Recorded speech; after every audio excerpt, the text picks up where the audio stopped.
ದೇವರನ್ನ ಹುಡುಕಲು ನಾವು ದೂರದ ತೀರ್ಥ ಕ್ಷೇತ್ರಗಳತ್ತ ಹೋಗ್ತೇವೆ. ಆದರೆ ಇಲ್ಲಿ ನಮ್ಮ ಕಣ್ಮುಂದೆ ಇರುವ ಜೀವಂತ ದೇವರುಗಳಲ್ಲಿ ದೇವರನ್ನೇ ಕಾಣುವ ಪುಣ್ಯ ಸಿಗುತ್ತದೆ. ದಿವ್ಯಾಂಗ ಮಕ್ಕಳ ಸೇವೆಯೇ ನಿಜವಾದ ದೇವರ ಸೇವೆ ಎಂಬ ವಿಶಿಷ್ಟ ಸಂದೇಶವನ್ನ ಸಾರಿದವರು ಮಾಯಕೊಂಡ ಕ್ಷೇತ್ರದ ಶಾಸಕ ಕೆಎಸ್ ಬಸವಂತಪ್ಪ. ದಾವಣಗೆರೆ ನಗರ ಸಮೀಪದ ವಡ್ಡನಹಳ್ಳಿಯಲ್ಲಿ ಇರುವ ವಿಕಲಚೇತನರ ಕೌಶಲ್ಯ ಅಭಿವೃದ್ಧಿ, ಪುನರ್ವಸತಿ ಮತ್ತು ಸಬಲೀಕರಣಕ್ಕಾಗಿ ಸ್ಥಾಪಿತಗೊಂಡ ಸಂಯೋಜಿತ ಪ್ರಾದೇಶಿಕ ಕೇಂದ್ರ ಸಿಆರ್ಸಿ ದಿವ್ಯಾಂಗಜನ ಅಲ್ಲಿ ಅಂತಾರಾಷ್ಟೀಯ ಅಂಗವಿಕಲರ ದಿನಾಚರಣೆ ಕಾರ್ಯಕ್ರಮ ಅತ್ಯಂತ ಅರ್ಥಪೂರ್ಣವಾಗಿ ನಡೆಯಿತು. ಕಾರ್ಯಕ್ರಮವನ್ನು ಉದ್ಘಾಟಿಸಿ ಮಾತನಾಡಿದ ಶಾಸಕ ಕೆಎಸ್ ಬಸವಂತಪ್ಪ, ಇದು ನಿಜವಾದ ದೇವಸ್ಥಾನ. ಇಲ್ಲಿ ಇರುವ ದಿವ್ಯಾಂಗ ಮಕ್ಕಳು ನಿಜವಾದ ದೇವರುಗಳಂತೆ. ಇವರ ಸೇವೆ ಮಾಡುವುದೇ ನಮಗೆ ದೇವರ ದರ್ಶನ ಮಾಡಿದಂತಹ ಆತ್ಮತೃಪ್ತಿ ನೀಡುತ್ತದೆ ಎಂದು ಭಾವನಾತ್ಮಕವಾಗಿ ಹೇಳಿದ್ದಾರೆ. ಮುಂದುವರೆದು ಮಾತನಾಡಿದ ಶಾಸಕ ಕೆಎಸ್ ಬಸವಂತಪ್ಪ, ನಾವು ಹೊರಗೆ ದೇವರನ್ನ ಹುಡುಕ್ತೇವೆ, ಆದರೆ ಇಲ್ಲಿರುವ ಮಕ್ಕಳು ನಿಜವಾದ ದೇವರುಗಳು.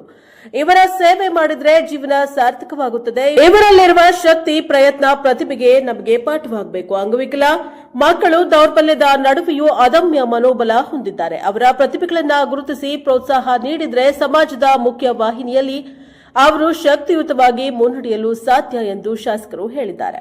ಅಂಗವಿಕಲರ ಏಳಿಗೆಗೆ ಕುಟುಂಬದವರು ಮಾತ್ರವಲ್ಲ, ಸಮಸ್ತ ಸಮಾಜವೇ ಕೈಜೋಡಿಸಬೇಕು. ಸರ್ಕಾರ ನೀಡಿರುವ ಹಕ್ಕುಗಳು ಮತ್ತು ಸೌಲಭ್ಯಗಳು ಅವರಿಗೆ ತಲುಪುವಂತೆ ನೋಡಿಕೊಳ್ಳುವುದು ಪ್ರತಿಯೊಬ್ಬ ನಾಗರಿಕರ ಜವಾಬ್ದಾರಿ ಎಂಬುದನ್ನು ಅವರು ಈ ಸಂದರ್ಭದಲ್ಲಿ ಸ್ಮರಿಸಿದ್ದಾರೆ. ದೇವರನ್ನ ಕಾಣಲು ಮಂದಿರ ಬೇಕೆಂಬುದಿಲ್ಲ, ಮಾನವತೆಯ ಹೃದಯವಿದ್ರೆ ಸಾಕು. ದಿವ್ಯಾಂಗ ಮಕ್ಕಳ ಸೇವೆಯೇ ದೇವರ ಸೇವೆ ಎಂಬ ಈ ಸಂದೇಶ ಇಂದು ದಾವಣಗೆರೆಯಿಂದ ರಾಜ್ಯಕ್ಕೆ ಮಾದರಿಯಾಗಿದೆ. Bureau report, Devaraj K. Nellihanklu, NKS TV4 Davanagere. ನಮಗೆ ಈಗಿನ ಸ್ಥಿತಿ ಅಲ್ಲ, ಆ ತಂದೆ ತಾಯಿ ಮರಣ ಹೊಂದಿದ ನಂತರದ ಸ್ಥಿತಿಗತಿಗಳನ್ನ ನಾವು ಚಿಂತನೆ ಮಾಡಿದ್ರೆ ಬಹಳ ಕಷ್ಟ ಆಗುತ್ತೆ. ಅದರಿಂದ ಯಾರು ಎದಿಗುಂಬಾರ್ದು. ದೇವರು ಹುಟ್ಟಿಸಿದ ಮೇಲೆ ಏನಾದರೂ ಒಂದು ಸಹಾಯ ಮಾಡ್ತಾನೆ. ಅದರಿಂದ ನೀವು ಸರಿಯಾದ ಮಾರ್ಗವನ್ನು ಹಿಡ್ಕೊಂಡು ಹೋಗಿ ಅದನ್ನ ಸರಿಯಾದ ಚಿಕಿತ್ಸೆ ಕೊಡಿಸಿದ್ರೆ, ಯಾರು ಅಂಗವಿಕಲರಿರ್ತಕ್ಕಂಥ ಏನೋ ಒಂದು 50% ಅಂಗವಿಕಲರಿರ್ತಾರೆ, ಅದು ಸರಿಯಾದ ರೀತಿಯ ಚಿಕಿತ್ಸೆ ಕೊಡಿಸಿದ್ರೆ ಅವರು ನಮ್ಮ ಎಲ್ಲರೂ ಮನುಷ್ಯರಂಗೆ ಅವರು ಜನಸಾಮಾನ್ಯರಿಗೆ ಅಡ್ಡಾಡಂತ ವ್ಯವಸ್ಥೆ ಆಗ್ತದೆ ಅಂತಕ್ಕಂಥ ಉದಾಹರಣೆ ನಮ್ಮ ತಿಪ್ಪಣ್ಣ ಕೊಟ್ಟದ. ಆ ರೀತಿಯಾಗಿರ್ತಕ್ಕಂಥ ಕೆಲಸ ನಮ್ಮ ತಂದೆ ತಾಯಿಗಳು ಮಾಡಬೇಕು ಅಂತಕ್ಕಂಥ ಒಂದು ಮನವಿ ಮಾಡ್ತಾ, ಇಲ್ಲಿ ಸರ್ಕಾರ ಕೊಡ್ತಕ್ಕಂಥ ಸೌಲಭ್ಯನ ಸದ್ಬಳಕೆ ಮಾಡ್ಕೊಳ್ರಿ.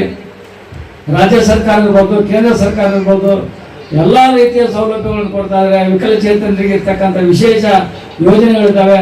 ಅವರಿಗೆ ಆರ್ಥಿಕವಾಗಿ ನೆರವು ಕೊಡ್ತಕ್ಕಂಥದ್ದು ಇರೋದು, ಉಚಿತವಾಗಿ ಎಜುಕೇಶನ್ ಇರ್ತಕ್ಕಂಥದ್ದು ಇರ್ಬೋದು, ಮತ್ತೆ ಖಾಸಗಿಯಾಗಿ ಅವ್ರಿಗೆ ಏನಾದರೂ ಪ್ರೋತ್ಸಾಹ ಕೊಡ್ತಕ್ಕಂಥದ್ದು ಇರ್ಬೋದು.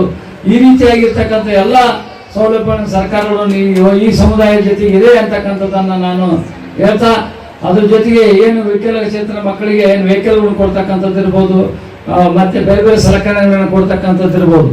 ಅವ್ರಿಗೆ ಏನು ಅವರವರ ದೇಹದಲ್ಲೇ ಊಣಾಗಿರ್ತಕ್ಕಂಥ ಅಂಗಾಂಗಗಳು ಊಣಾಗಿರ್ತಕ್ಕಂಥದ್ದಕ್ಕೆಲ್ಲ ಮರುಜೋಡಣೆ ಮಾಡ್ತಕ್ಕಂಥದ್ದನ್ನು ಸಹ ಇಲ್ಲಿ ವ್ಯವಸ್ಥೆ ಇದೆ. ಅದನ್ನ ಸರಿಯಾದ ಸದ್ಬಳಕೆ ಮಾಡ್ಕೊಂತಕ್ಕಂಥ ಕೆಲಸ ಮಾಡಬೇಕು. ಆದರೆ ಇದನ್ನ ನಾನು ಸಂಬಂಧಪಟ್ಟಂತ ಇಲ್ಲಿ ಎಲ್ಲ ಅಧಿಕಾರಿ ವರ್ಗದಲ್ಲಿ ನಾನು ರಿಕ್ವೆಸ್ಟ್ ಮಾಡ್ತೀನಿ, ಇದನ್ನು ಸರಿಯಾದ ರೀತಿಯಲ್ಲಿ ಪ್ರಚಾರ ಆಗಬೇಕು. ಇದು ಪ್ರಚಾರ ಇಲ್ಲದ ಕೊರತೆ ಆಗಿರೋದ್ರಿಂದ ಈಗ ಸ್ವಲ್ಪ ಗ್ರಾಮೀಣ ಪ್ರದೇಶದಲ್ಲಿ ಅಂಗವಿಕಲರು ಬಹಳ ಮನೆ ಮುಂದೆ ಅದ. ಮಾಡಿ ನೋಡೋಣ, ಮಕ್ಕಳು ಕೊಡ್ತೀರಲ್ಲ, ಪದವಿ ಕೊಟ್ಟಿದೆ ಅದ್ರ ಮೇಲೆ ನಮ್ಮ ಮಕ್ಕಳಿಗೂ ಒಂದು ಆತ್ಮವಿಶ್ವಾಸ ಇರುತ್ತೆ. ನಮ್ಮ ಮಕ್ಕಳಿಗೂ ಬೆಳೆಸ್ಕೊಳ್ಳುವಂತ ಬರ್ತದೆ. ಅವಾಗಲೇ ಈ ಗಣ್ಯರು ಹೇಳಿದ್ರು, ಇವತ್ತು ತಾಯಂದ್ರು ಗಟ್ಟಿಯಾಗಿರ್ಬೇಕು ಅಂತ. ನಿಜಕ್ಕೂ ಹೇಳ್ತೀನಿ, CRC ಮೇಲೆ ನನಗೆ ಅಪಾರವಾದ ನಂಬಿಕೆ ಇದೆ. ಯಾಕೆಂದ್ರೆ ನನ್ನ ಮಗಳನ್ನ ನಾನು 1 ವರ್ಷ 7 ತಿಂಗಳಿದ್ದಾಗ ಕೈಯಲ್ಲಿ ಎತ್ಕೊಂಡ್ ಬಂದಿದ್ದೆ. ಇವಾಗ ಏನ್ ನನಗೆ ಬೈಕ್ ಕೊಟ್ಟಲ್ಲ, ಅದೇ ಸಭಾಪತಿ ಸರ್, ಬಾಬು ಸರ್ ನಾನು ನೆನೆಸ್ತೀನಿ. ಯಾಕೆಂದ್ರೆ ನನ್ನ ಮಗಳು ಕೂರ್ತಿದ್ದು, ಓಡಾಡ್ತಿರ್ಲಿಲ್ಲ, ಜಲ್ ಸುರಿಸ್ತಿದ್ಲು, ಚಂದನಾದ್ರೆ ತಿರುಗಿ ನೋಡ್ತಿರ್ಲಿಲ್ಲ. ಇವತ್ತು ಎಷ್ಟು ಡಿಪಾರ್ಟ್ಮೆಂಟ್ ಇದಾವೆ ಅಷ್ಟು ಡಿಪಾರ್ಟ್ಮೆಂಟ್ ಕಾರ್ಡ್ ತಗೊಂಡು ಹೋಗಿ ಸೈನ್ ಮಾಡ್ತಾಳೆ. ಎಷ್ಟು ನಮಸ್ತೆ ಮಾಡಿ, ಚಂದು ನಮಸ್ತೆ ಮಾಡಿ. ಕಾರಣ ಯಾಕೆಂದ್ರೆ ನಿಜವಾಗ್ಲೂ ಹೇಳ್ತೀನಿ, ಸರ್ ಹೇಳಿದ್ರು ಅವಾಗ ಇಲ್ಲಿ ಬಂದಿರೋ ಮಕ್ಕಳ ತರ ನೋಡ್ತಾರೆ ಅಂತ. ನಿಜವಾಗ್ಲೂ